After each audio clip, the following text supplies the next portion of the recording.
O tema da mensagem de hoje é a promessa que convive com a oposição.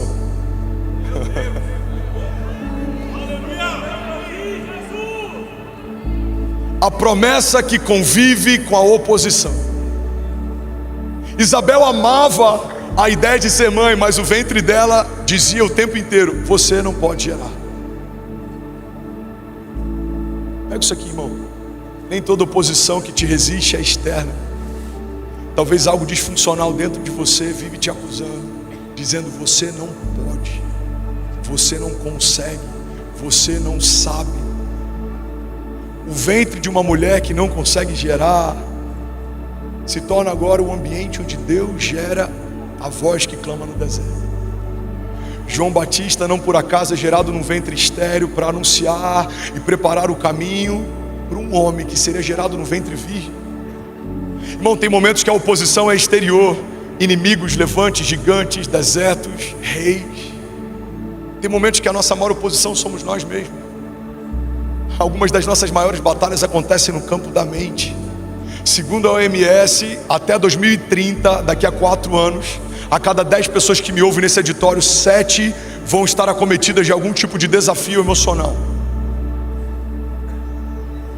Tem gente sucumbindo, tendo promessa, amando a Jesus, mas não conseguindo vencer batalhas na mente. Tem gente que se sabota por traumas do passado, por repetição de comportamento, por rapó. Tem gente que replica o que viu, não gostava de ver o pai fazer o que fazia, mas sem perceber se tornou o que tinha ojeriza no pai. O pai gritava com a mãe, você achava isso horrível, agora é você quem grita. A sua mãe era infiel com teu pai sem perceber, agora você se tornou infiel. Irmão, guarda isso. O evangelho precisa ser uma ressignificação de quem éramos, porque ou Cristo nos fez algo novo, alguém novo e nos deu um novo destino, ou a gente vai continuar com as mesmas mazelas e crises. Não, as coisas velhas ficaram para trás, e eis que em Cristo tudo se fez novo. Alguém pode dizer glória a Deus por isso? Mas se você carrega uma promessa, entenda, certamente você convive com uma oposição. O profeta diz: quem sou eu? Eu sou uma criança. Deus fala: eu te separei desde o ventre da tua mãe. Quando ainda era informe, eu te conheci. Moisés fala: Senhor, quem sou eu? Eu estou com você. Gideão: Senhor, quem sou eu? Vai nessa tua força. A oposição nos tempos bíblicos eram filisteus, nos tempos modernos podem ser haters da internet. Quantas coisas eu sofri nos últimos meses, quantas injustiças, calúnias e mentiras. Eu lembro que um dia eu falei com a Kezinha: amor, sabe o que é mais triste? Algumas dessas pessoas que se levantam como oposição em setembro vão postar sobre o Setembro Amarelo. Quantos pastores têm tirado a sua própria vida e isso não é noticiado? Quantos empresários sucumbem mais pela vergonha de dizerem que quebraram do que pelas mazelas de quebrarem por si só? Quantos casamentos estão mais preocupados com o que os outros vão dizer do que com a crise dentro de casa? Irmão, guarda isso. Toda promessa carrega oposição. Pode ser alguém que vem contra você, ou pode ser você. Saber lidar com isso para vencer isso é a única garantia de que viveremos a plenitude das promessas. Senão a gente vai continuar patinando. Se cada homem gerado no ventre de mulher carrega fundamentalmente uma promessa de Deus, por que toda a igreja de Jesus ainda não está vivendo a plenitude das promessas? Porque promessa não é para quem quer viver, é para quem se posiciona para isso. Milagre não é para quem merece, é para quem não desistiu. Talvez alguém que você conhecia, amava Jesus, desistiu, não é porque ele deixou de amar, é porque ele não suportou a pressão do processo. E se tem algo que aprendemos com a pessoa de Davi, é que Davi precisou lidar com a oposição de alguém que ele amou. Davi precisou enfrentar desertos. Mas você vai entender ao longo da mensagem de hoje que isso, enquanto vivemos, é um problema, é uma crise. Mas depois que vivemos, entendemos, foi um presente. Olha para mim. Sabe quem Davi liderou até ser enviado para o deserto para se refugiar? Ovelhas.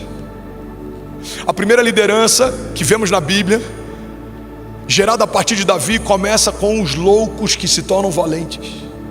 Como Deus levanta um menino para se tornar líder de um povo se nunca liderou ninguém? Alguém está pegando isso aqui? Davi era um pastor de ovelhas, manejava ovelhas, sabia lidar com ovelhas, mas não tinha um trato com gente. Provavelmente era alguém até estranho, isolado, apartado. Quando o pai manda chamar os irmãos, não chama Davi, ele nem foi cogitado para ser ungido. Entenda isso, irmão. A liderança de Davi está sendo forjada no seu pior momento, porque quando se tornar rei, piores momentos maiores virão. E um momento é um leão, outro momento é uma ursa, agora é um rei, e outro momento serão reis. Alguém recebe isso aqui? Eu já preguei sobre isso, mas pode ser novo para alguém. O teu nível de oposição é proporcional ao nível da tua unção. Davi, enquanto pastor de ovelhas, governava sobre o reino animal e era resistido pelo reino animal. Ele luta com um leão para cuidar das ovelhas. Agora ele luta com uma ursa para cuidar das ovelhas. Mas a Bíblia diz que depois que a unção de rei foi derramado sobre ele, um rei se opõe a ele. Irmão, pega isso aqui. Sabe quando um rei vai se opor a um pastor de ovelhas? Fala comigo. Nunca. Então, se tem um rei se opondo a você, é porque existe algum tipo de unção de reinado sobre você. O inferno não perde tempo com uma força demasiada sobre alguém que não carrega algo extraordinário. O nível da tua oposição é uma expressão do nível da unção que você recebeu. Alguém comigo diga amém. Se até o cumprimento da promessa do Messias enfrentou oposição, você acha que na minha vez e na tua vai ser diferente?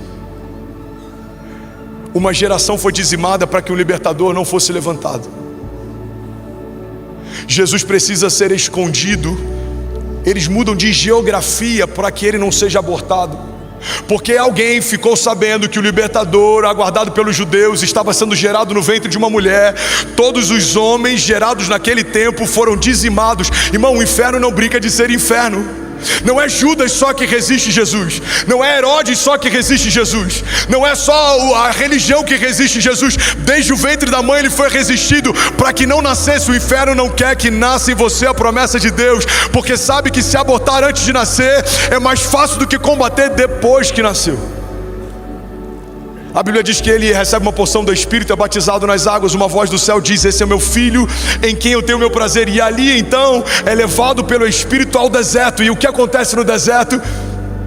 Ele é testado, ele é provocado, ele é tentado. Alguém está comigo? Aí ele começa o ministério de milagres. Tem um momento na Bíblia que ele diz, que a Bíblia diz que quando eles voltam para orar por Lázaro, os discípulos dizem: Senhor, na vinda por esse caminho a gente quase foi apedrejado, o Senhor quer voltar pelo mesmo caminho? Ou seja, já havia tensão. Jesus em alguns momentos precisou se apartar da multidão por conta do medo de ser assassinado antes da hora. Mas a Bíblia diz que depois que ele ressuscita Lázaro, os opositores se reúnem e eles dizem: agora ele foi longe demais. Se a gente não parar essa revolução, a gente não vai ter mais controle. Todas as vezes que o inferno se opõe a algo que você carrega, é uma expressão do medo de que alguém desperte para o seu destino profético.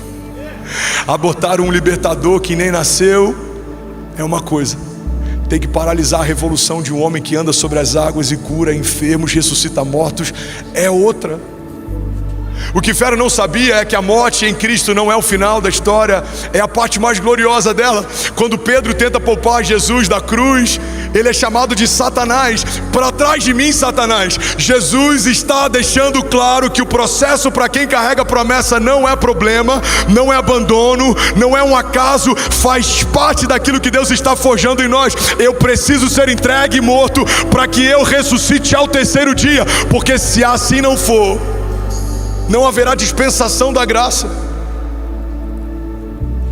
Em outro momento a Bíblia diz que Jesus volta dos mortos, reaparece para os discípulos, fala sobre o grande comissionamento. E aí sabe o que acontece? Eles não queriam que ele fosse embora. Você consegue imaginar alguém que você ama volta da morte? O que você faz? Eu vou trancar a casa, você nunca mais sai de perto. Imagina a tua esposa que você ama, um filho morreu e ressuscitou. Você não desgruda, irmão.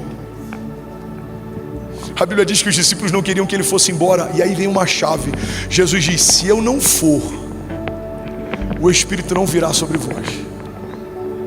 Em outras palavras, ele está dizendo: é necessário que a gente se separe para que o Espírito se torne um com vocês. Irmão, tem momentos que é necessário separações. Tem momentos que você se sente só, parece que Deus te abandonou no caminho. Não, Ele está com você. É como aquela história de um homem que está no deserto e ele reclama com Deus. Ele diz: nos meus melhores momentos eu olhava para o lado e os seus passos estavam na areia. Alguém já viu essa história? Quando estava tudo bem, eu olhava para o lado e eu via meus passos e os seus. Quando o tempo era bom, eu olhava para o caminho, eu olhava os meus passos e os seus. Mas agora, Deus, que eu estou no meu pior momento, eu olho para a areia e eu só vejo as minhas pegadas. E aí Deus diz para ele: isso não está na Bíblia, ok? É só uma analogia. Ele diz: filho, as pegadas que você vê não são as suas, são as minhas. Eu te carrego no colo quando você não tem forças para caminhar. Deus está dizendo para alguém: silêncio não é uma expressão de abandono. Eu estou com vocês. Vamos, alguém? Vamos, se for para Ele, você pode fazer melhor. Aleluia! Vamos, você pode celebrar Jesus no seu lugar. Chega.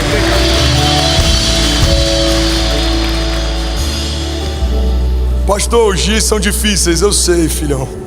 Para mim também, mas eu tenho uma palavra para alguém. Levanta sua mão direita e recebe isso. Salmos 33. O Senhor protege aqueles que o temem e os firma com esperança no seu amor, para livrá-los da morte e garantir-lhes vida, mesmo em tempos de fome. A nossa esperança está no Senhor. Ele é o nosso auxílio e a nossa proteção, e nele o nosso coração confia, pois confiamos no seu santo nome. Esteja sobre nós o teu amor, Senhor, como está em ti a nossa esperança. Alguém pode dizer glória a Deus por isso? O pior é que eu não entrei no sermão, eu preciso correr. Jesus, complicado, hein? A gente poderia fazer um culto só da palavra aqui, para pregar por 1h30 sem pressa. Quantos acham que seria uma boa ideia? Quando a rema vem, você percebe um espírito de revelação na sala. A gente precisa se apressar, porque alguém está preocupado com a hora do fantástico. Meu Deus, ajuda a gente. Tem jogo hoje ou não? Não? Nem sabe, vocês são muito crentes. Glória a Deus, hein? Já salva de palmas pelo irmão que está do seu lado. Irmão, você é muito crente, cara. Glória a Deus. Vamos começar, 1 Samuel 16:13. Então Samuel tomou o vaso do azeite e ungiu a Davi no meio dos seus irmãos. E desde aquele dia em diante o Espírito do Senhor se apoderou de Davi. Então Samuel se levantou e voltou a Ramá. Sabe uma coisa interessante? Davi recebeu uma promessa clara: você será rei. E sabe o que aconteceu imediatamente? Nada. Tem gente que se frustra porque recebeu de Deus uma unção para algo, passa um mês, 1 ano, 5 anos, nada aconteceu. Mas o que a gente olha para a história de Davi é que assim que ele é ungido, ele não vai para o trono, ele vai para o campo. E olha para mim, José recebe um sonho, ele não vai para o palácio, ele vai para o poço. Daniel recebe mais sabedoria que os sábios da Babilônia, ele não vai para o alto de uma torre de marfim, ele vai para a cova dos leões. Jesus obedece o Pai, está no Getsemane, os poros estão sangrando. Ele diz: se possível for, afasta de mim esse cálice, mas todavia seja feita a tua vontade, não a minha. Ele não vai para os céus, ele vai para a cruz. O que eu quero propor é que toda promessa me empurra para um lugar onde não tem nada mais de mim, para que só tenha dele. Irmão, Deus está permitindo oposição para que a gente seja purificado. A forma de Deus purificar o que já é puro é lançar no fogo. Por isso que a Bíblia diz que aquele que é sujo se suje mais, e aquele que é limpo se limpe mais. A oposição não é um abandono de Deus. Deus está permitindo que algo se oponha. para que você seja preparado para o tempo perfeito de Deus. Alguém recebe esse nome de Jesus? Eclesiastes 3 diz que há um tempo perfeito para cada propósito debaixo dos céus. Davi recebe uma unção e vai para o campo. E a Bíblia diz que depois que ele volta a fazer o que fazia, há um gigante afrontando o exército de Deus. E então o pai dele manda ele para ir lutar. E aí sabe o que acontece? 1 Samuel 17:17.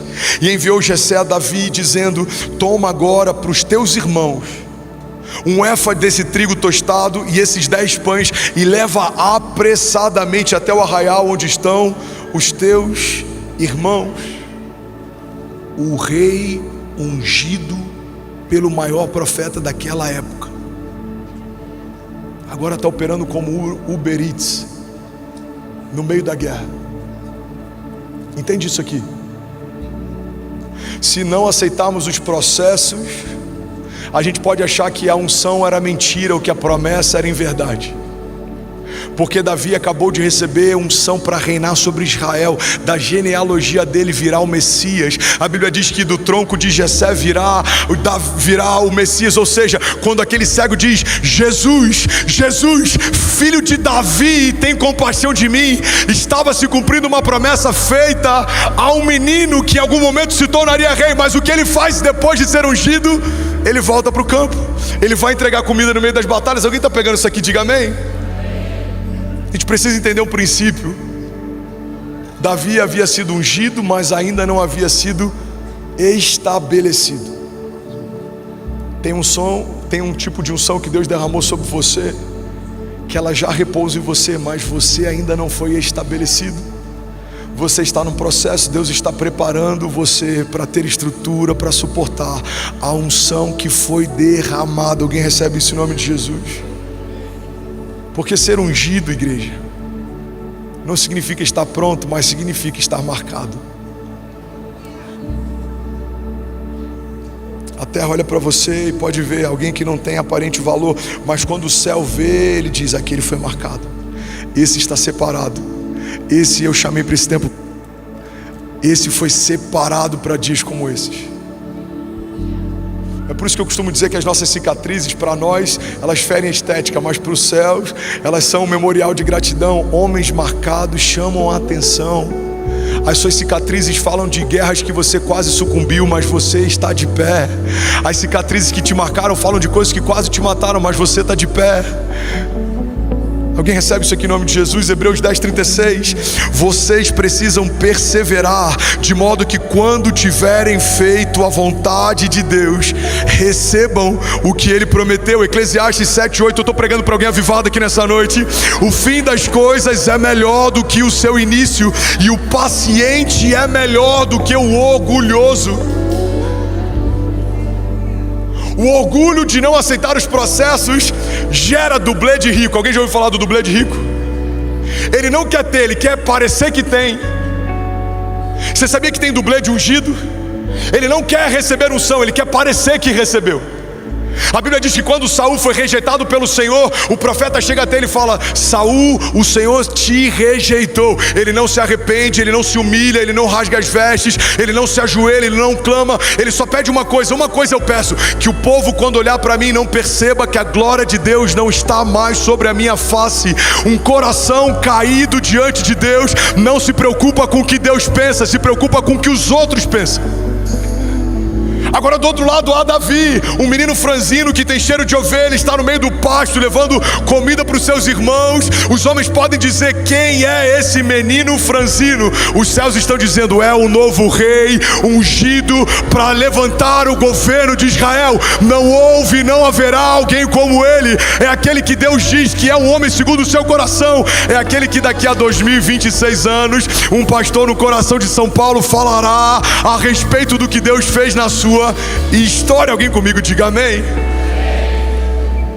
Preciso dos voluntários e do nosso time queimando, porque se a gente só assistir o que Deus está fazendo, vai ficar difícil ensinar para quem não sabe nem como se mover.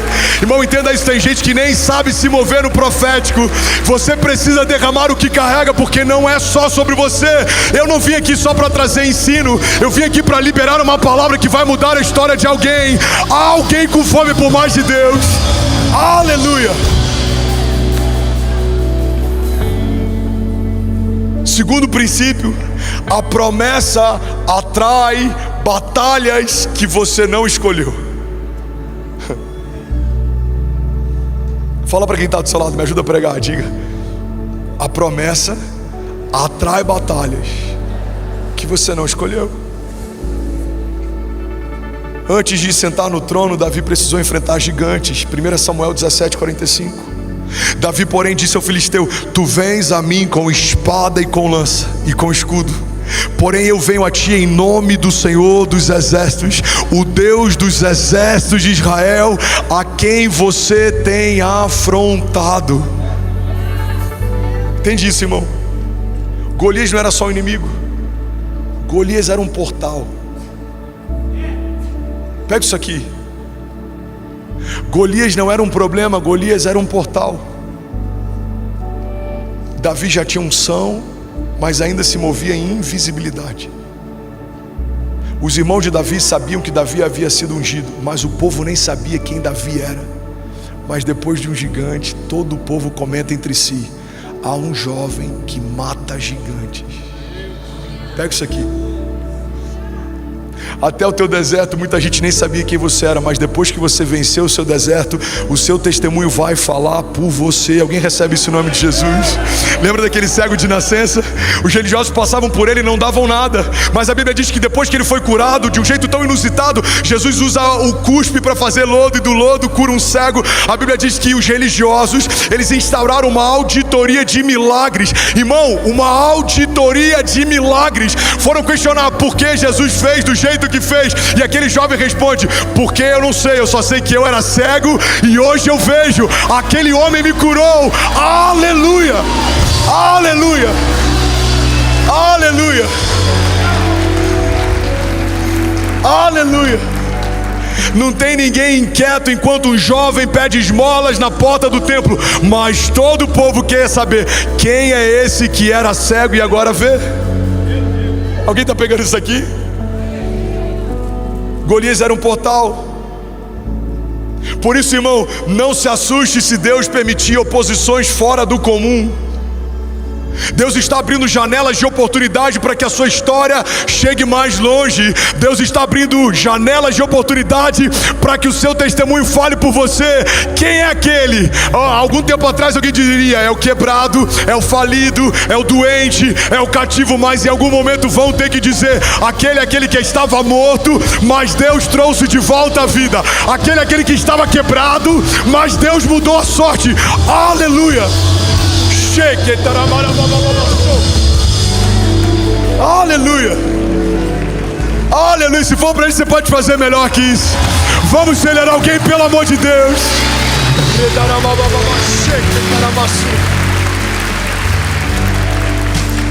Quem é aquele? Aquele é Abraão, pai de multidões. Mas a mulher dele não consegue gerar. Pois é, mas ele agora mudou de nome, disse que o Senhor os constituirá como pai de nações. Quem é aquele? Aquele é o filho de Jessé, aquele menino franzino que fica no pasto. Pois é, mas você está sabendo da última?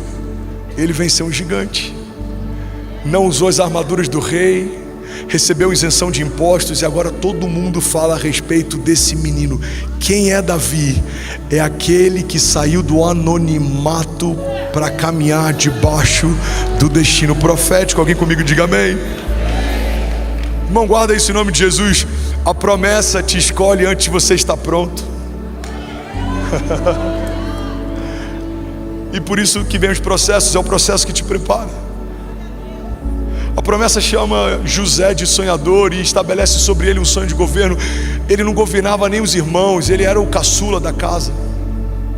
A unção estabelece Davi como rei. Ele não era benquisto a ponto de ser chamado nem pelo pai. Não foi ungido naquele dia porque o pai escolheu. Ele foi ungido porque Deus mandou chamar.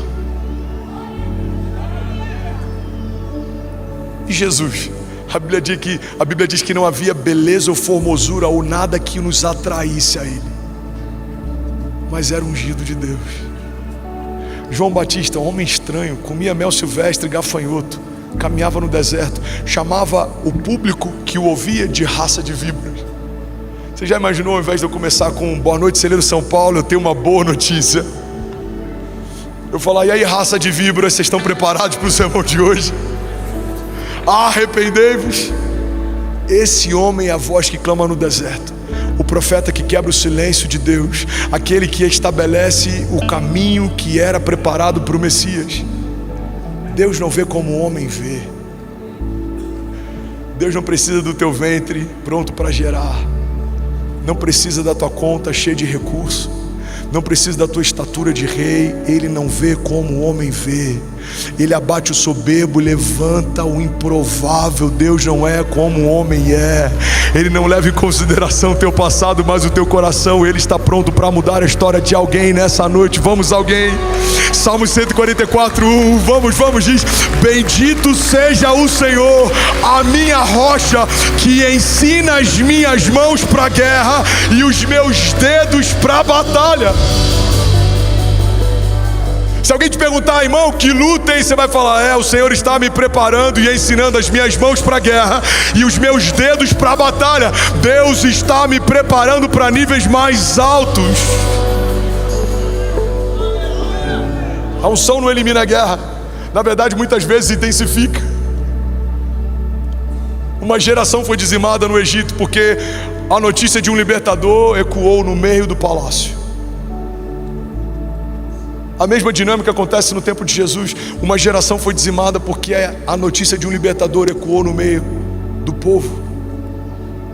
Mas eu tenho uma palavra para alguém. Salmos 27:1. Levanta suas mãos. O Senhor é a minha luz e a minha salvação, de quem terei temor? O Senhor é o meu forte refúgio, de quem terei medo? Quando homens maus avançarem para me destruir, eles, os meus inimigos e meus adversários que tropeçarão e cairão. Porque ainda que um exército se acampe contra mim, o meu coração não temerá. E ainda que se declare guerra contra mim, mesmo assim estarei confiante. Alguém pode dizer glória a Deus por isso? O processo é um presente, irmão. Dói enquanto se vive, mas é necessário. Fala para quem está do seu lado, é necessário. Aguenta firme, vai passar. Diga, não desiste, vai passar. Aquele que começou a boa obra é fiel para completá-la. Aquele que prometeu é fiel para cumprir o que prometeu. Não é homem para que minta, não é filho do homem para que se arrependa. Se Deus disse que vai acontecer, na eternidade já aconteceu. Você pode dar um brado de liberdade no seu lugar. 2 Samuel 5:10. Entende isso, irmão? O processo forma o rei antes do trono existir. O processo forma o rei antes do dia do trono chegar. Quando o trono chega, o rei está pronto. Quando o governo chega, José está pronto. Terrível coisa é estar onde deveria estar, sem se tornar quem deveria ter se tornado. Aleluia. Terrível coisa é. Chegou no tempo de viver o cumprimento de uma promessa, mas não está pronto plenamente para ela. 2 Samuel 5:10. Assim Davi cada vez mais aumentando e crescendo, porque o Senhor Deus dos exércitos era com ele. Eu vou ler isso de novo, alguém vai tomar posse disso aqui. Assim Davi ia cada vez mais aumentando e crescendo. O que Davi ia, igreja? Aumentando e crescendo. E assim será você e os seus. Vocês seguirão aumentando e crescendo. E o Senhor alargará as tuas tendas, e o Senhor mudará a tua sorte, e o Senhor te encherá de vida e de unção fresca, e o inferno não te resistirá. A palavra de Deus diz: resistir ao diabo e ele fugirá de vós, porque feliz é o homem que teme ao Senhor. É como uma árvore plantada junto ao ribeiro das águas, e mesmo no tempo da seca suas folhas permanecem verdes, e dá o fruto certo no tempo certo. E sabe o que é maravilhoso? Enquanto eu prego, tem um punhado de pessoas de pé. Isso é um sinal de que as cadeiras acabaram. Isso é um bom sinal de que Deus vai aumentar mais uma vez as suas tendas. Alguém pode dar um brado de liberdade aqui nessa noite? Aleluia! E eu finalizo aqui, terceiro princípio. Deus preserva o que prometeu. Você pode levantar suas mãos, fechar os teus olhos. Faça isso, curva a tua cabeça. Declare com temor, diga: o meu Deus preserva o que prometeu. Pai, nós sabemos que toda promessa que o Senhor estabeleceu desde a eternidade passada a nosso respeito ainda está de pé. Quando o Senhor disse coisas sobre nós, nem o ventre da nossa mãe existia. Mas a tua palavra diz que o Senhor escreveu cada um dos nossos dias no seu livro, antes de qualquer um deles existir. Não há lugar que possamos fugir da tua presença. Se formos aos lugares mais baixos, lá o Senhor estará. Se subirmos até os lugares mais altos da face da terra, lá a tua presença estará também. Aonde poderia me esconder da tua presença, Senhor? Tu sabes de todas as coisas. Sabe o que eu penso antes que a palavra se forme na minha boca. Sabe quando me deito e quando me levanto. O Senhor sabe o que eu preciso e o que me falta. O Senhor sabe as minhas guerras, as minhas lutas. O Senhor sabe do meu choro. O Senhor sabe o que está quebrado, porque o Senhor me viu completo antes que as lutas me deformassem. Por isso, Pai, nós apresentamos o nosso coração ao Senhor. Faz aquilo que só o Senhor pode fazer. Seja para nós aquilo que só o Senhor é. O Senhor é aquilo que precisamos. O Senhor é cura para toda enfermidade. O Senhor é liberdade para todo cativeiro. O Senhor é resposta para toda angústia. O Senhor é caminho que leva à salvação. Não há outro Deus além do nosso Deus. Não há outro nome mais poderoso do que o teu nome, Jesus. E diante do teu nome, todo joelho se dobrará e toda língua confessará que só o Senhor é Deus. Por isso nós apresentamos, Pai, o nosso coração, crendo e declarando que o Senhor preserva o que prometeu. Você pode declarar isso em alto e bom som? Diga: o meu Deus preserva cada promessa que me fez, em nome de Jesus. Você pode dar um brado de liberdade no seu lugar. Aleluia. Jesus.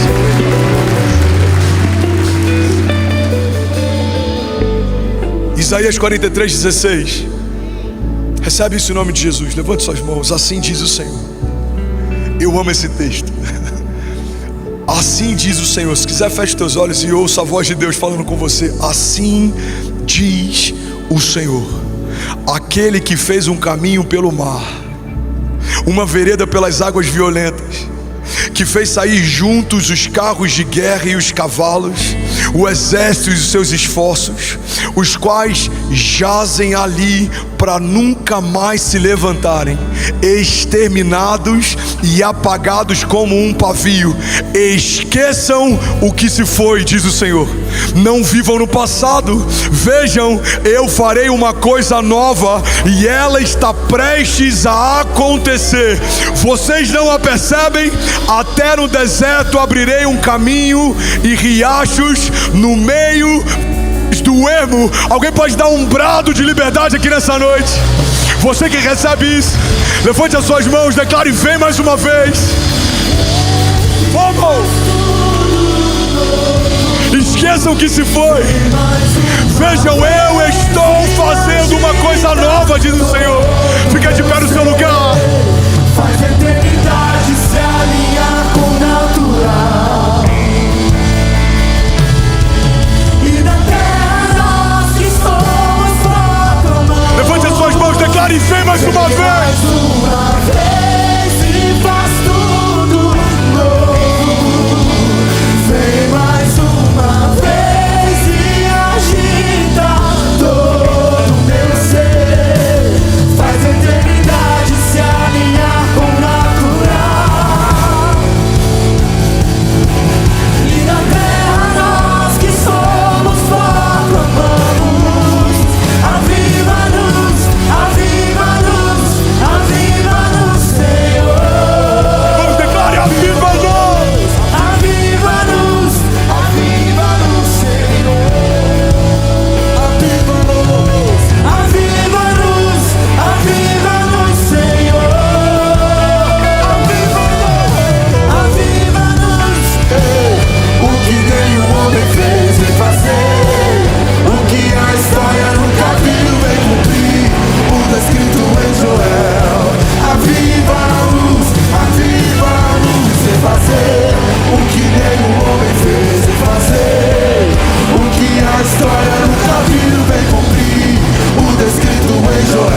quem crê, levante as mãos, declare: nos tornamos. O fogo queimará sobre o altar e ele não se apagará.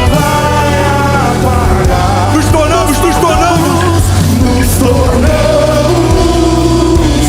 responsáveis.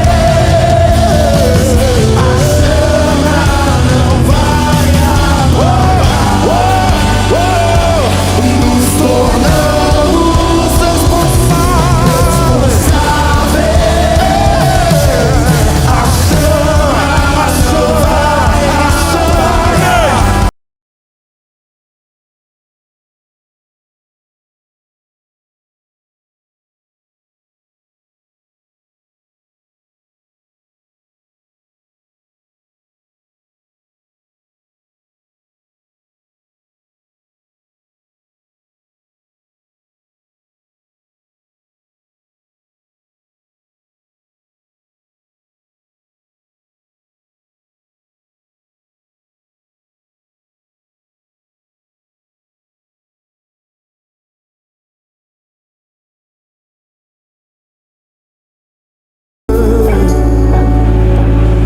Vem como em Pentecoste e enche-me Quantas mãos, feche teus olhos. Salmos 33:18. Mas o Senhor protege aqueles que o temem, e Ele os firma na esperança do seu amor, para livrá-los da morte e garantir-lhes vida, mesmo em tempos. Quero relembrar algo que Deus falou comigo em momentos difíceis e talvez vai ativar a tua fé nessa estação. O tema da mensagem de hoje fala sobre 3 coisas que Jesus nunca disse. A gente precisa saber o que Jesus disse e também precisamos saber o que Ele não disse, porque tem muita gente pautando a sua esperança e a sua expectativa em promessas que Jesus nunca fez. Tem gente frustrada porque está aguardando do Evangelho coisas que o Evangelho nunca prometeu ou se propôs. Tem gente, por exemplo, que tem uma expectativa que o Evangelho gere conforto, mas o Evangelho nunca vai te empurrar para uma zona de conforto. Ele vai sempre te manter numa zona de propósito, e no lugar do teu propósito existe muita lágrima, suor e às vezes até sangue envolvido. No lugar do teu propósito existem levantes, inimigos, existem desertos, existem tempestades, mas é nesse lugar que Deus prepara o seu povo, purifica a sua igreja. É nesse lugar que novas patentes são concedidas, novos níveis de fé são entregues. Vamos, alguém comigo? É nesse lugar que você aprende a confiar em Deus e não em homens. É nesse lugar que as nossas bases de segurança são removidas, em alguns momentos até ressignificadas. Tem gente que até hoje ainda confiava em homens, está frustrado porque aguardou pela promessa que alguém te fez, mas quem sabe o próprio Deus permitiu que a promessa de homens não se cumprissem, para que você voltasse a crer na promessa que sai da boca de Deus. Tem momentos que o próprio Deus remove bases de segurança, não é porque Ele não te ama, é porque Ele te ama tanto que Ele quer te tirar desse lugar de superficialidade e Ele quer te levar para um lugar de total dependência dEle. A palavra de Deus diz: alguns confiam em carros, alguns em cavalos, mas nós confiamos no Deus da nossa salvação. No tempo presente, a gente poderia falar sobre tantas coisas que a gente tem colocado na nossa base de confiança e expectativa. Alguns confiam em líderes, outros confiam em promessas de líderes. Alguns confiam em promessas de homens, outros em promessas de governos ou políticos. Alguns confiam na economia, outros na geografia. Tem gente que se mudou para Alphaville achando que um novo CEP vai mudar a sua história. Deixa eu te dar uma má notícia: nunca foi sobre o CEP da caixa de correio que envia as mensagens para você. Sempre foi sobre o lugar secreto, o teu altar de adoração, onde os céus estão ligando coisas e desligando em todo o tempo. Tem gente infeliz em Alphaville, tem gente que não prospera no lugar da oportunidade. Eu vi pessoas na América que deixaram de sonhar, deixaram de crer. Eu vi pessoas no lugar da oportunidade que perderam sua base de fé, sua alegria, perderam saúde, perderam seu casamento. Mas eu também vi em lugares humildes pessoas florescendo, porque entenderam que a geografia é só pano de fundo na história de alguém que está vivendo promessas de Deus. Alguém comigo aqui em nome de Jesus, diga amém. O que é a geografia? Geografia é pano de fundo. Abraão precisa sair de um lugar para ir para um novo lugar, e é num lugar onde não tem família, não tem base, não tem segurança, é num lugar desconhecido, é num lugar árido. É nesse lugar que ele prospera, se torna pai da fé, é nesse lugar que ele vê o ventre estéril da sua mulher receber vida de Deus. E aí algo acontece, no meio de uma prosperidade extraordinária, ele entende em Deus que precisa liberar alguém que Deus não pediu para ele levar consigo. E aí quando ele libera alguém, a palavra de Deus diz que ele deixa esse alguém escolher para onde ele quer ir. Irmão, quem entende o que carrega não depende do lugar que está. Você vai prosperar, não porque o lugar é próspero, você vai prosperar porque o Deus de toda prosperidade, ele ungiu você, ele usou você, ele chamou você. Alguém comigo aqui em nome de Jesus, diga amém. Então entender o que Deus diz é importante, como também entender o que Deus nunca disse, porque senão eu posso colocar a minha expectativa em algo que nunca saiu da boca de Deus. Alguém, Alphaville, pega essa chave. Ainda bem que eu vim, Jesus. Toda palavra que sai da boca de Deus é muito mais poderosa do que uma comunicação feita a alguém. Quando Deus fala com o homem, Ele não está comunicando apenas ao homem. Quando algo sai da boca de Deus, o homem ouve, a terra ouve, o céu ouve, e todas as vezes que um comando é dado por Deus, algo vai acontecer. Não há neutralidade no reino dos céus. Então quando Deus te promete algo, eu quero criar uma analogia aqui, amém? Talvez tornar mais claro para alguém. Imagine que quando algo saiu da boca de Deus, as partículas que saíram junto com a palavra que Ele liberou carregam toda a provisão, todo o conselho, toda a direção, todo o caminho, todo o acesso, todo o escape, todo o livramento, toda a aliança que você vai precisar para que essa palavra se cumpra. Quando Deus disse algo a você, Ele já gerou o que foi dito no teu futuro. Por isso que futuro para nós é um tempo, futuro para Deus é um lugar, é uma posição. Ele já está no seu futuro esperando você chegar. Deus declarou algo sobre você, não é algo que Ele está pensando se vai fazer, é algo que, se você ficar onde Ele te pediu para ficar, e se você se tornar quem Ele te chamou para se tornar, já aconteceu. Alguém está pegando isso aqui? Diga amém. Então a parte dele já foi feita enquanto Ele te prometia. Agora a nossa parte precisa ser feita enquanto a gente obedece. A Bíblia fala que todas as promessas feitas por Ele, nós já temos da parte dele o sim.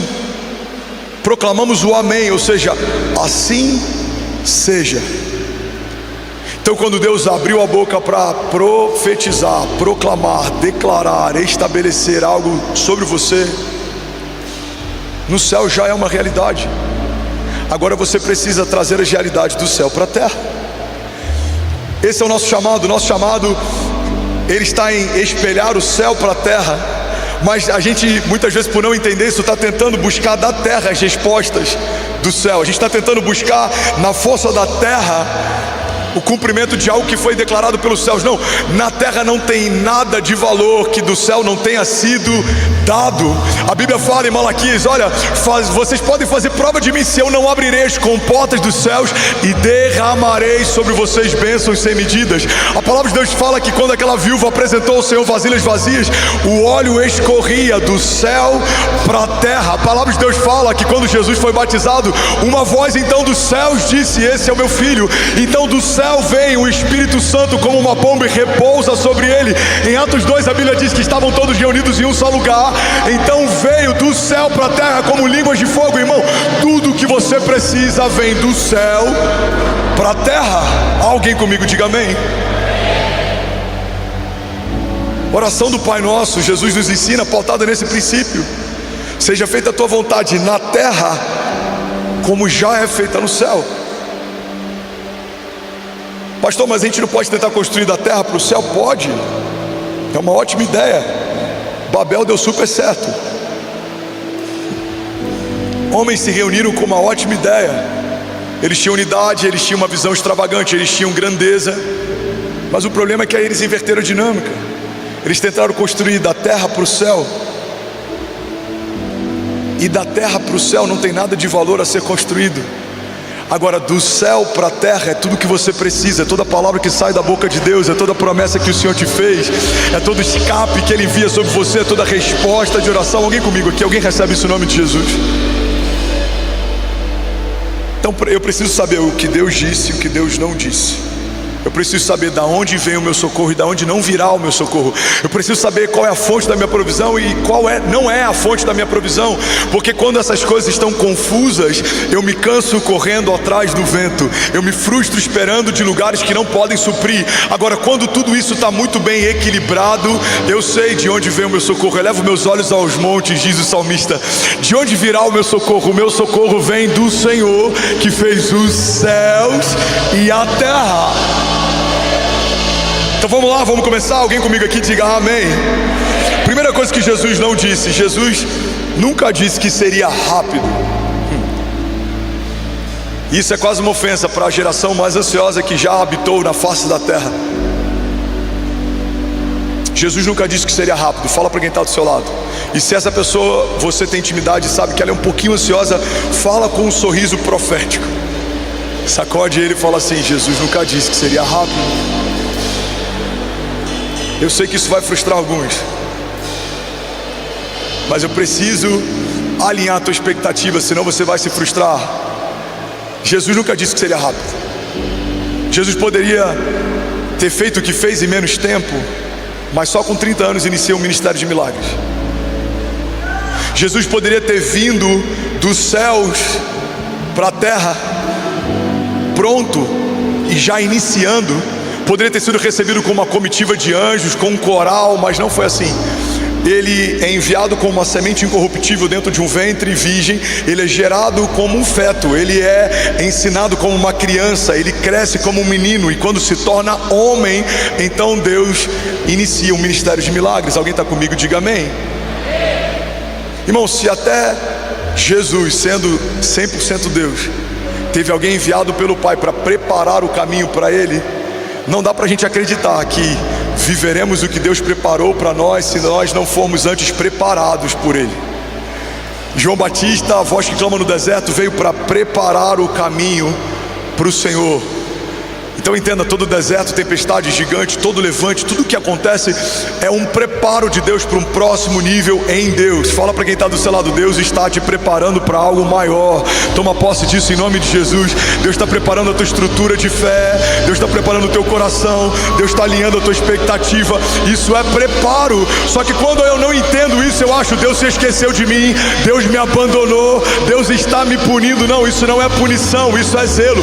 Punição seria se um pai que não está preocupado com seu filho deixa ele viver o que ele quiser viver. Zelo é quando um pai que sabe o que o seu filho é capaz e não é capaz de fazer, está preparando antes de liberar acesso para novos níveis. Deus está preparando você para enviar você para um próximo nível nele. Alguém comigo aqui diga amém. Davi recebe unção enquanto é menino, assume o reinado enquanto se torna homem. José recebe um sonho de Deus enquanto menino. José assume o governo com Deus quando se torna homem. Jesus testifica a João Batista no ventre da mãe enquanto ainda nem é um menino. Ensina nas sinagogas enquanto é um menino, mas começa o seu ministério quando se torna homem.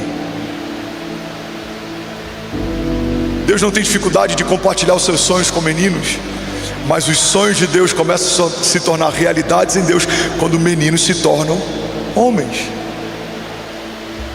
E esse processo ele é didático. Deus nos ensina em meio a crises. Tem uma frase de um amigo meu que é pastor em Brasília, Gilberto Araújo. Ele fala que quem bebeu copos de lágrima no deserto não tira onda com um copo d'água. A história dele foi de muitas dificuldades, desafios. A mãe dele criou ele, o pai dele foi preso, assassinado, e ele viveu muitos processos, vivendo dependência de Deus, cuidado de Deus, escape de Deus, livramento de Deus. Ele fala: quem viveu isso e está de pé não consegue se ensoberbecer, porque lembra dos dias em que copos de lágrimas sustentavam tua sede no meio do deserto. Então, se Deus tem algo muito poderoso para te confiar, Ele vai tratar o teu caráter e a tua humildade, a tua simplicidade. Você vai precisar amá-lo em meio à falta, porque Ele deseja te colocar em meio ao transbordo. Você precisa ser testado no pouco, porque a tua fidelidade no pouco te dá acesso à bondade, fidelidade, prosperidade e transbordo de Deus no muito. Mas se somos rejeitados ou reprovados no pouco, como esperamos ser colocados sobre o muito? Você já ouviu falar da síndrome dos pequenos poderes? O que é a síndrome dos pequenos poderes? É alguém que, quando recebe um pequeno poder, se ensoberbece tanto a ponto de ficar insuportável. Eu vou dar um exemplo. É um voluntário, é só um exemplo, tá? A gente não tem isso aqui em Lagoinha Alphaville, mas imagina um voluntário, e eu nem estou sendo irônico, de verdade, o coração dos nossos voluntários ele é diferente. Alguém ama os voluntários dessa casa? Somos mais de 3.000 voluntários apaixonados. Alguém pode celebrar a vida de cada um deles? Glória a Deus. Mas imagina que um voluntário que ele é apaixonado, ele é simples, ele é humilde. Aí um dia o líder do ministério onde ele serve dá para ele um rádio e fala: olha, você vai ficar com um rádio e agora você vai cuidar dessa área. Tem gente que não está preparado para receber um rádio. Você fala: cara, fulano mudou.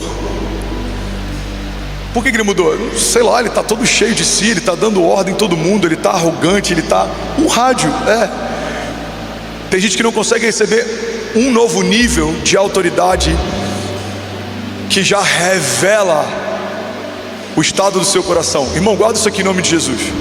Isso aqui pode mudar a história de alguém. Vocês estão comigo? Diga amém. Todo nível de exaltação, promoção, prosperidade, provisão, ele não vai mudar quem você é, ele vai revelar quem você é. É como o púlpito. O púlpito não muda quem a gente é. Tem gente que acha: não, um dia se eu chegar nesse lugar... Não.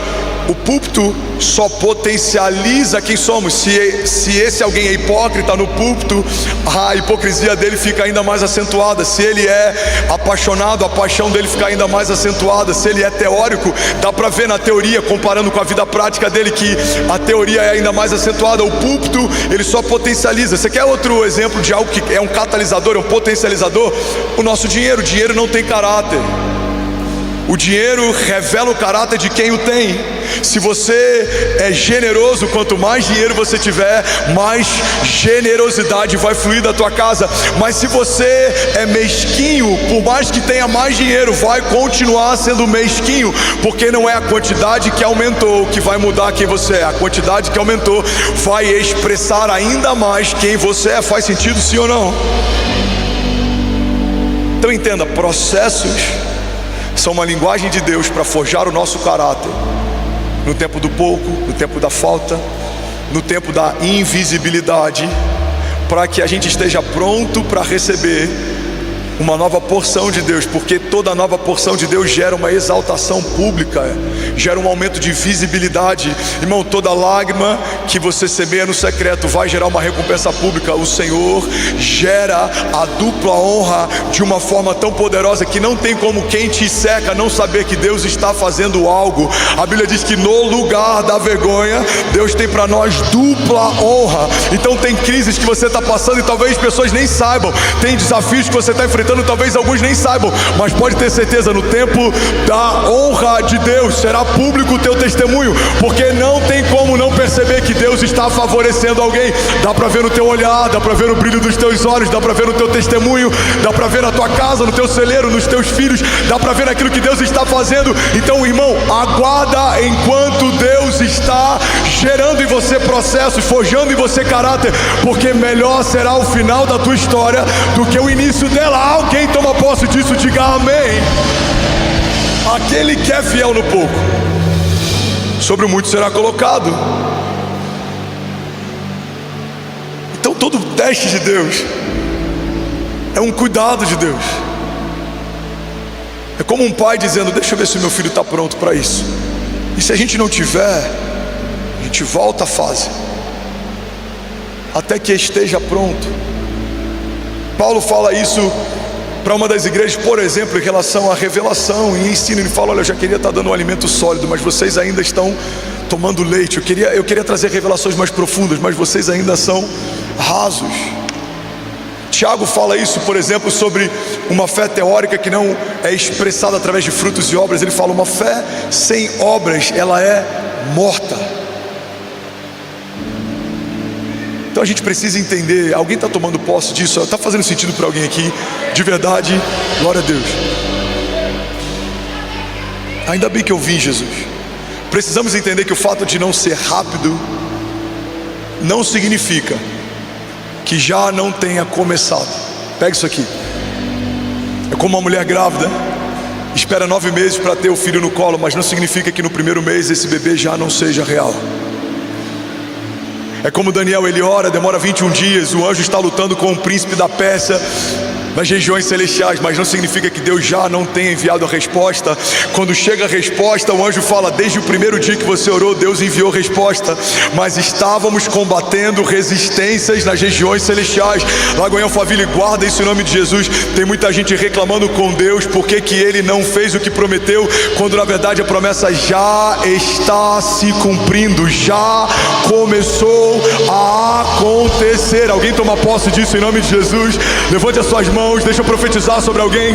Você não vai perder tempo questionando, reclamando, não. Você vai buscar ao Senhor e vai discernir: Deus, o que falta para romper? Qual é o próximo passo? O que o Senhor deseja que eu deixe nessa última estação? O que o Senhor quer de mim na próxima estação? Você não vai andar em ciclos, você não vai ser inconstante, você não vai ser daqueles que começou e não terminou o que começou, não. Você não vai ser daqueles que colocou a mão no arado, mas se arrependeu ou parou, não. Você é daqueles que permanecem e serão salvos. Eu declaro em nome de Jesus: você e a sua casa permanecerão de pé, romperão em fé, viverão milagres, e vocês vão declarar até o último dia que melhor foi o final das coisas na minha história do que o início delas. Alguém toma posse disso? Diga amém.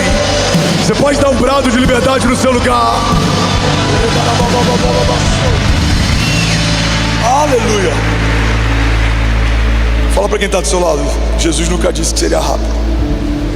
Romanos 12:12 diz: alegrem-se na esperança, sejam pacientes nas dificuldades ou na tribulação, e não parem de orar. A gente tem aqui 3 conselhos, 3 princípios, 3 pilares. O primeiro é sobre a gente manter a nossa alegria enquanto espera. Alegre-se na esperança, se regozijem na expectativa. Por quê? Porque o processo já faz parte da promessa. Começou o processo, começou a promessa. A mulher, antes de sentir as dores de parto, ela vai sentir o enjoo. As dores de parto são um prenúncio que está a alguns minutos do bebê nascer, mas o enjoo já faz parte da gestação. Alguém está pegando isso aqui? Tem gente que só entende que uma promessa está para nascer quando sente as dores de parto, desperdiça 9 meses de processo e ensinamento de Deus. Deus está nos ensinando enquanto gera em nós um novo testemunho. Deus está nos preparando enquanto gera em nós raízes mais profundas. Feliz é o homem que teme ao Senhor. Ele é feliz e próspero, bem-aventurado em tudo que faz. É como uma árvore plantada junto ao ribeiro das águas. A Bíblia diz que mesmo em tempos de seca suas folhas permanecerão verdes, dará o fruto certo no tempo certo. A sua esposa será como uma videira frutífera na sua mesa, os seus filhos como brotos de oliveira no entorno dela. Assim será o homem que teme ao Senhor. Os processos de Deus estão nos ensinando a temer mais, esperar mais. Alguém está comigo? Diga amém.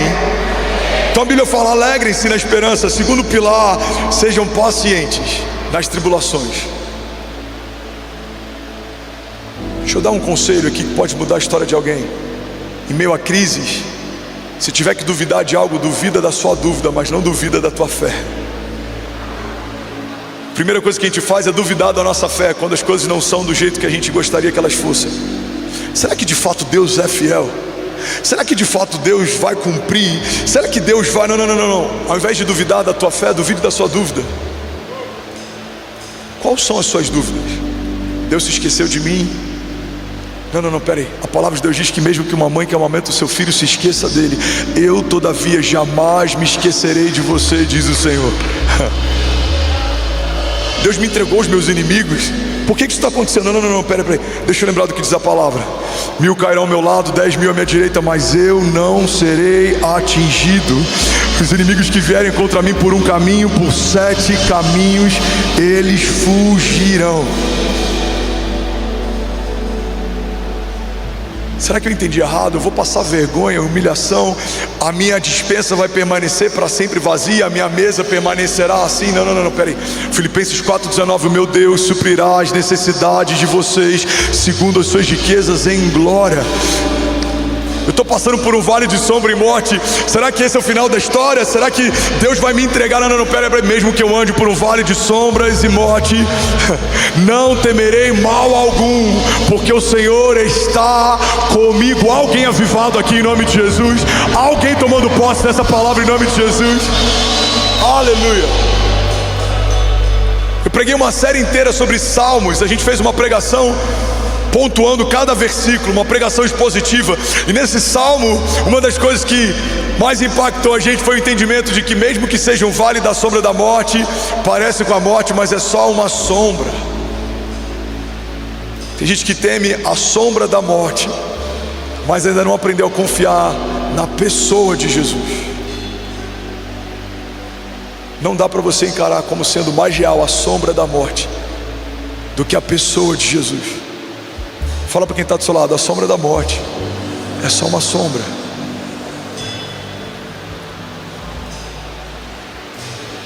Mas as promessas de Jesus são vida e verdade. O Senhor é fiel em todas as suas promessas. Alguém toma posse disso? Diga amém. Deixa eu correr porque tem muita mensagem para hoje. Eu ainda tenho 15 minutos. Alguém consegue ouvir 15 minutos dessa pregação hoje? Glória a Deus.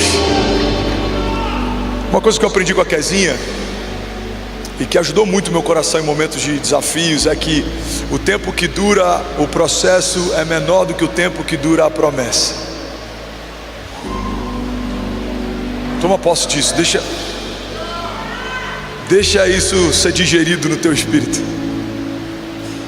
O tempo que dura o teu processo é menor do que o tempo que dura a tua promessa. Olha para a história de José. Foi perseguido, escravizado por anos, mas o governo dele é relembrado para sempre. Olha para a história de Davi.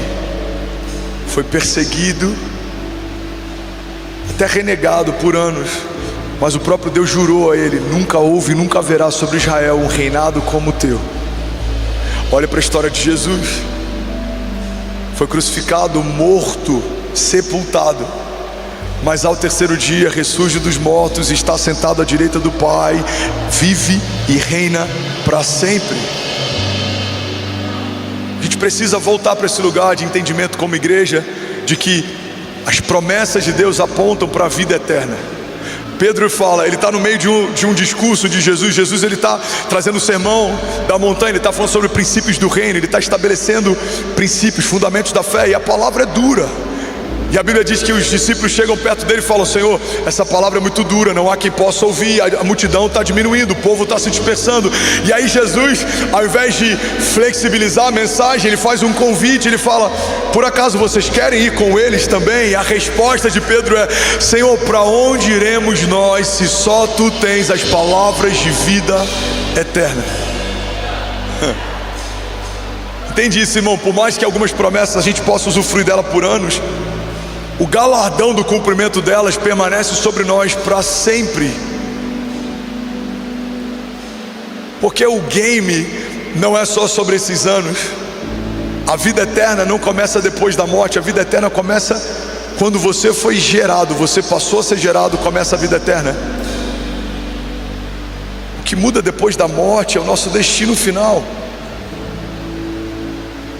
Mas a vida eterna começa no dia em que você foi gerado. Então entenda, o tempo do teu processo dura alguns anos, meses. Isso é muito pouco comparado ao tempo da tua promessa. Ela dura para sempre. Alguém está tomando posse disso aqui em nome de Jesus?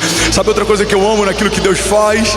Tudo aquilo que você faz sozinho podem tirar de você, mas tudo aquilo que Deus fez por você e com você, ninguém vai tirar de você. A Bíblia fala sobre um homem que constrói uma casa com fundamentos edificados sobre uma rocha. A Bíblia fala sobre um homem que constrói uma casa sem fundamentos, e quando os ventos fortes vêm, aquele que não tinha fundamentos, ele facilmente é destruído, mas aquele que tinha fundamentos permanece para sempre. Eu quero profetizar isso sobre alguém. Levante as suas mãos em nome de Jesus. A tua jornada não é sobre quanto tempo demorou para acontecer, é sobre quanto tempo vai durar o que Deus está fazendo. Eu profetizo em nome de Jesus a tua casa guardada, blindada, protegida, os seus filhos guardados, blindados, protegidos. O que o Senhor acrescentou não vai ser removido. O que o Senhor prometeu não foi cancelado. O que o Senhor estabeleceu não pode ser transferido. Deus tem algo para você que só cabe você nesse lugar. O Senhor te fez promessas que, se você for fiel, crer e não duvidar, avançar e não recuar, vai acontecer aquilo que no céu já aconteceu. Vamos, alguém pode dar um brado de liberdade nessa manhã?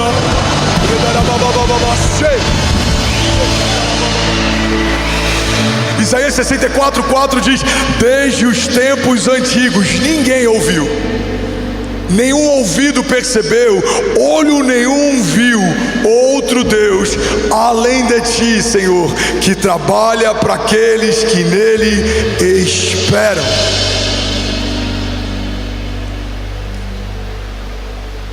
Então, se a gente quer romper em fé, a gente precisa entender, primeiro princípio, não vai ser rápido. Alguém está comigo? Pastor, só tem uma contradição no que você está falando. Agora eu fiquei um pouco em crise aqui. Você está falando que não vai ser rápido, mas tem 3 anos que a gente está vivendo esse romper em Lagoa Alphaville. Como é que funciona essa conta? Eu vou te explicar. O que estamos vivendo nos últimos 3 anos não é uma colheita dos últimos 3 anos de semeadura. Tem muitos anos de palavras proféticas sobre esse lugar. Tem muitos anos de entrega e lágrimas sobre essa denominação. Tem muitos anos de semeadura sobre a minha casa e sobre a Quezinha. Tem muitas gerações que profetizaram que viveríamos o que estamos vivendo nesse tempo do Brasil. Tem muita coisa retida. E eu creio que quando um povo se posiciona, é como se as comportas dos céus se abrissem, e toda essa represa de promessas, palavras proféticas, orações, súplicas, elas são liberadas. Então, de repente, leva muito tempo para acontecer. Alguém está pegando isso aqui? Diga amém. Eu lembro de um pastor sábio, ele foi perguntado quanto tempo o pastor leva para fazer um sermão. Ele falou: um sermão leva uma vida inteira para ser feito. Às vezes a gente leva algumas horas para organizá-lo, mas leva uma vida inteira para ter autoridade para pregar sobre. Eu lembro que em algum momento da nossa história, eu e Quezinha, a gente casou muito cedo. Eu tinha 20, Quezinha tinha 17, recém-completados. O meu sogro teve que assinar autorizando o casamento.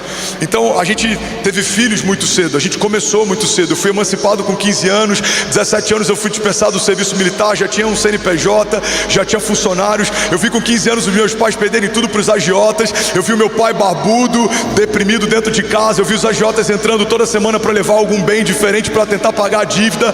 Eu vi muitas coisas acontecerem. E aí quando a gente casa, eu falei: bom, agora vai ser tudo diferente. E aí a Quezinha está grávida, tem bipolaridade gestacional na gestação da Cessi. E o que a gente passa, eu não desejo para nenhum dos meus adversários ou inimigos. Irmão, eu lembro que naquele momento a minha pergunta era: Senhor, a gente é tão novo, primeiro filho, por que o Senhor está permitindo que isso aconteça? Qual é o propósito? O que o Senhor quer ensinar? Mas hoje eu entendo. As crises geram em nós empatia. Não dá para ficar indiferente com a dor do outro quando você sentiu essa dor dentro da sua própria casa. Os processos nos geram autoridade. É diferente ler sobre cura e você ver cura acontecendo dentro da tua casa. É diferente ouvir sobre cura e você se tornar cura andando pelas ruas da cidade. Eu lembro de 2017, 2018, quando eu entro no hospital, num dia depois de ter pregado como eu estou pregando para você hoje. E aí eu sou levado às pressas, me colocam no CTI, fralda, catéter na minha jugular, saturação baixa.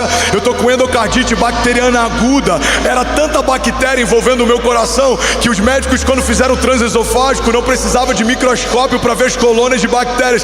Eu entro quase desenganado, mas olha onde eu estou, de pé, pregando para milhares de pessoas, declarando que cura não é uma teoria no Evangelho, é real. A cura está dizendo para você: existe cura para você, existe escape para você, existe livramento para você. Alguém comigo aqui diga amém. Aleluia.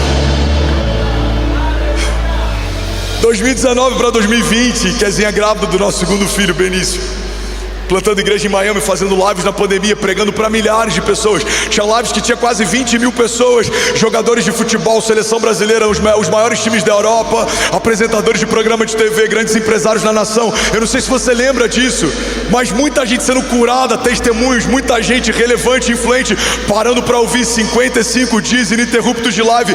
Aonde eu estava no meio de toda essa loucura? Durante parte desse período estava despejado, morando de favor na casa de uma família da igreja. Nunca falei em nenhuma live, nunca falei em nenhum púlpito, nunca preguei sobre isso enquanto eu passava. Irmão, o meu pastor não sabia do meu despejo. Você pergunta, por que, André? Porque todo o processo que Deus permite que eu passe é o prenúncio de um novo nível de honra, exaltação que Deus quer que eu viva.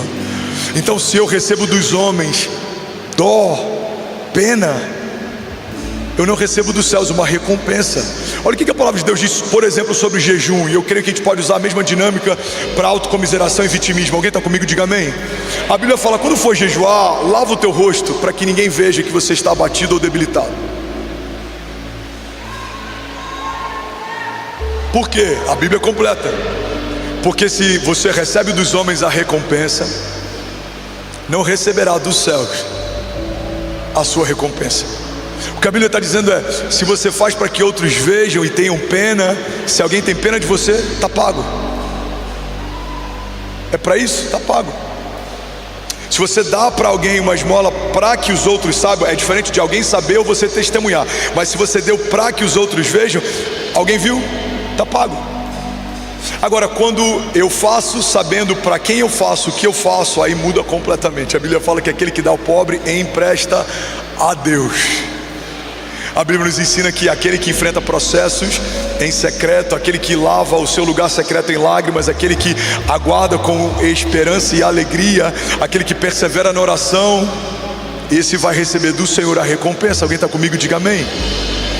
Então, durante um período, eu tentava entender por que tantas crises. Deus tão novo, por que tantas coisas? Bipolaridade na primeira gestação, despejo na segunda gestação, problema cardíaco em 2018, mas hoje eu entendo. Para pastorear uma igreja tão plural e para, por misericórdia, de alguma forma, me tornar parte de uma voz nesse tempo na nação, eu precisaria ter experimentado o Deus da provisão, o Deus do escape, o Deus do livramento, o Deus da cura, o Deus da restauração, o Deus que faz infinitamente mais, o Deus que cumpre o que prometeu. Alguém toma posse disso aqui em nome de Jesus? Então entenda, todo o processo é uma didática de Deus te dando autoridade para ministrar sobre. Você não vai ter uma fé teórica, você não vai ter uma fé de seminário, você não vai ter uma fé que ouviu no podcast, não, você vai ter uma fé que gera marcas, porque todo homem marcado por Deus marca um tempo, uma geração, um povo. Mas homens que não carregam marcas não têm autoridade na fala. Falam, mas são palavras liberadas ao vento. Eu declaro em nome de Jesus, toda marca, toda cicatriz, todo processo, todo levante, tudo que o Senhor permitiu que você passasse até aqui, vou te dar um novo nível de autoridade. A partir daqui, você não vai falar do que você ouviu apenas, você vai falar do que você carrega. Vai falar como Paulo: carrego no meu corpo as marcas do Evangelho. Eu declaro em nome de Jesus, toda perseguição vai gerar em você um caráter aprovado. Todo nível de provisão que vai vir sobre você foi testado no tempo da privação. Deus testou enquanto você não tinha. Você foi fiel no pouco, se prepara para viver a dupla honra de Deus. Alguém toma posse disso em nome de Jesus.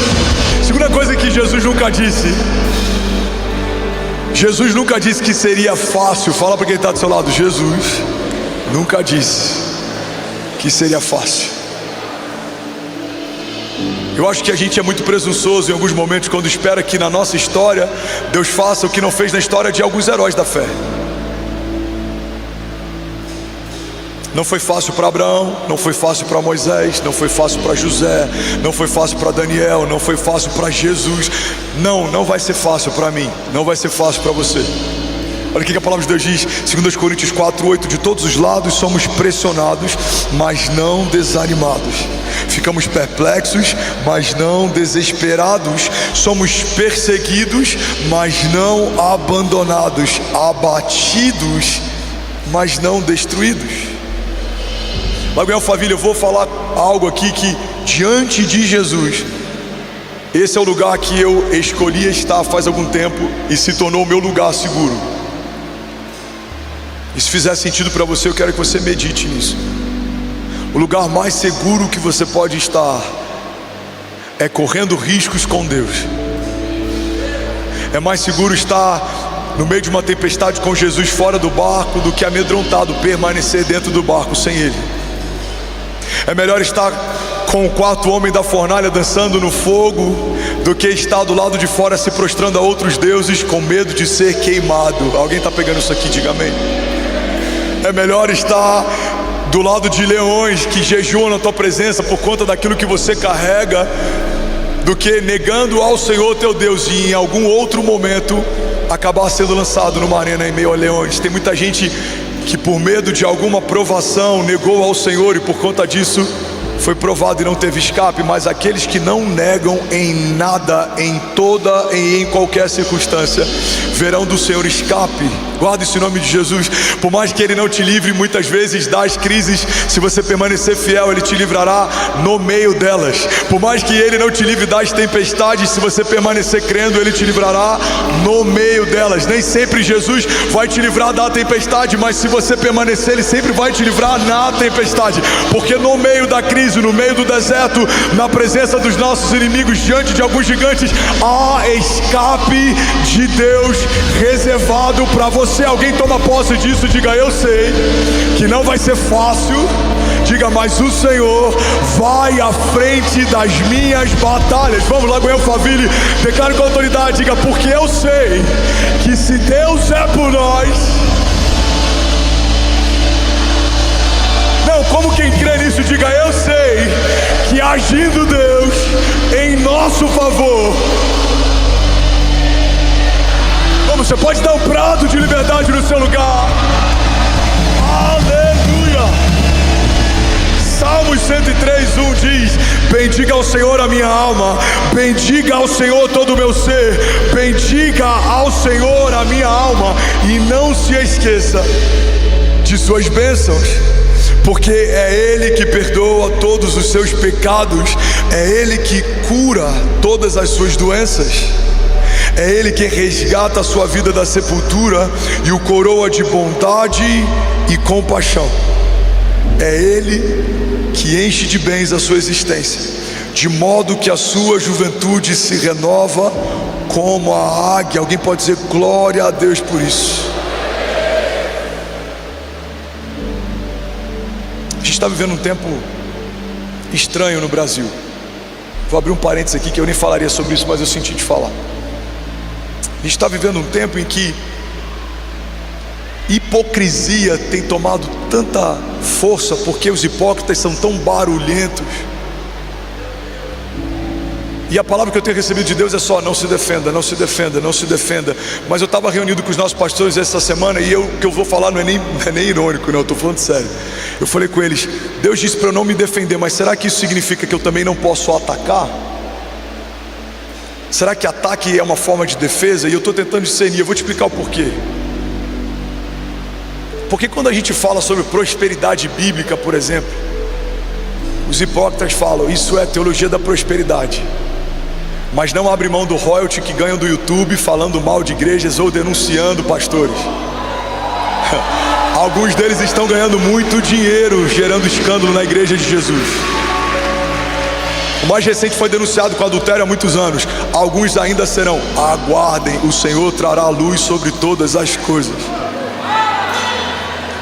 Você vai entender onde eu quero chegar.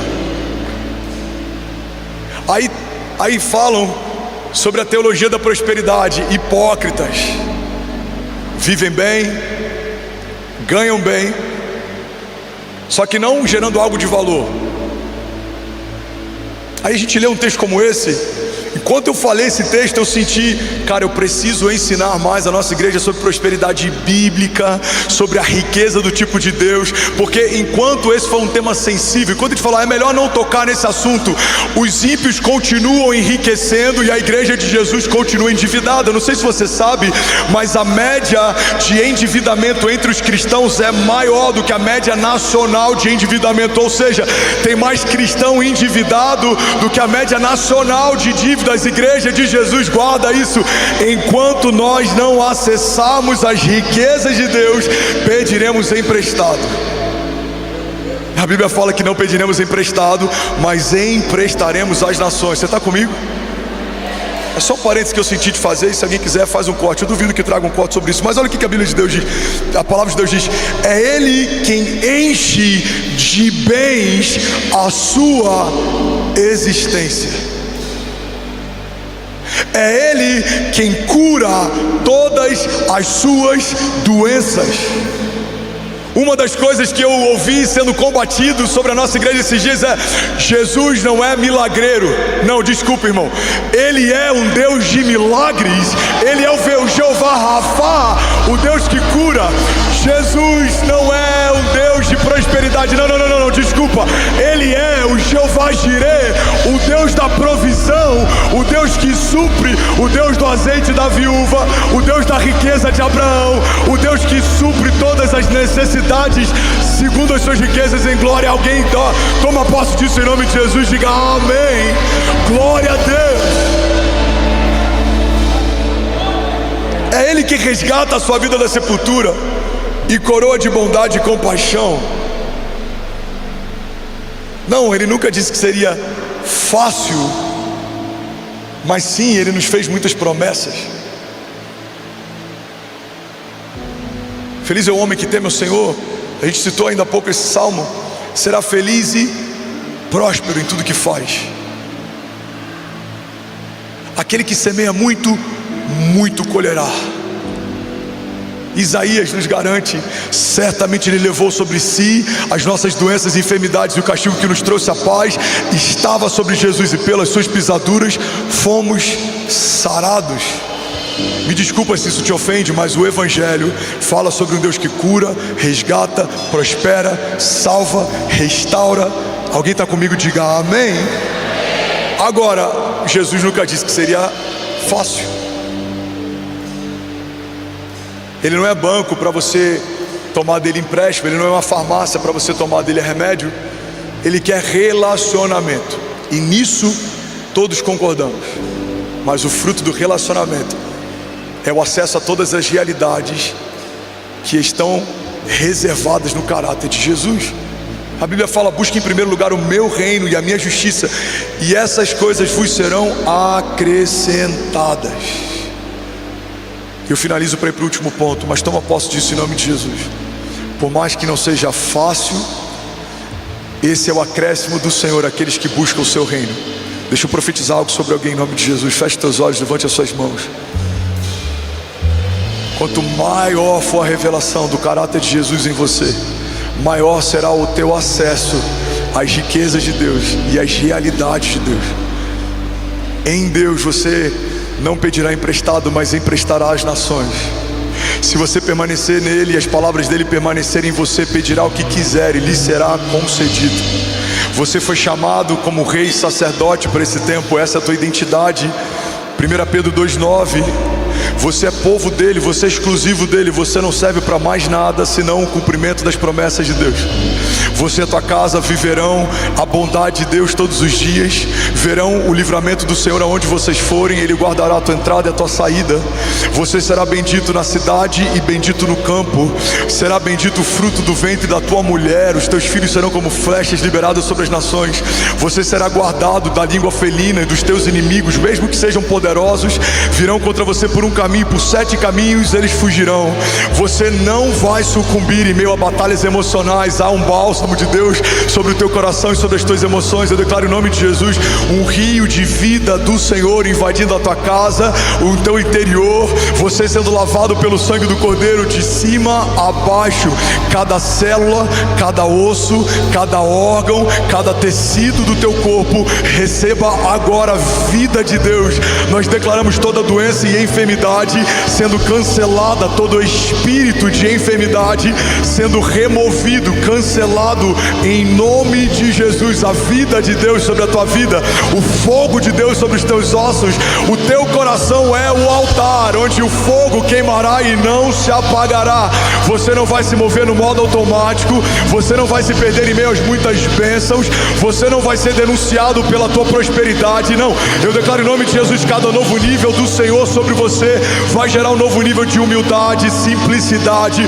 O Senhor governará você e os teus passos, o Senhor governará você e os teus filhos.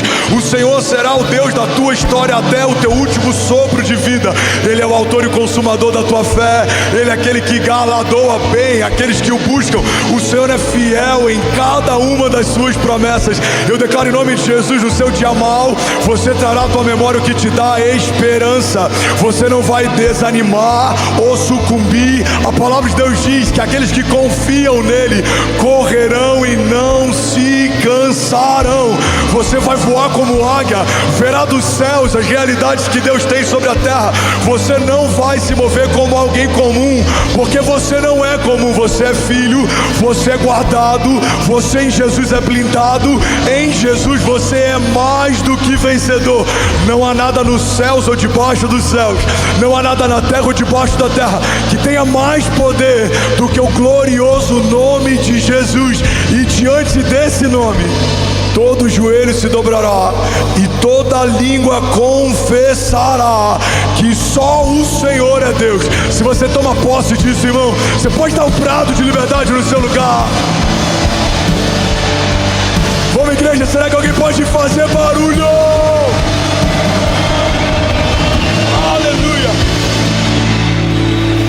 Aleluia! Fala para quem está do seu lado, não vai ser fácil, mas Deus é contigo.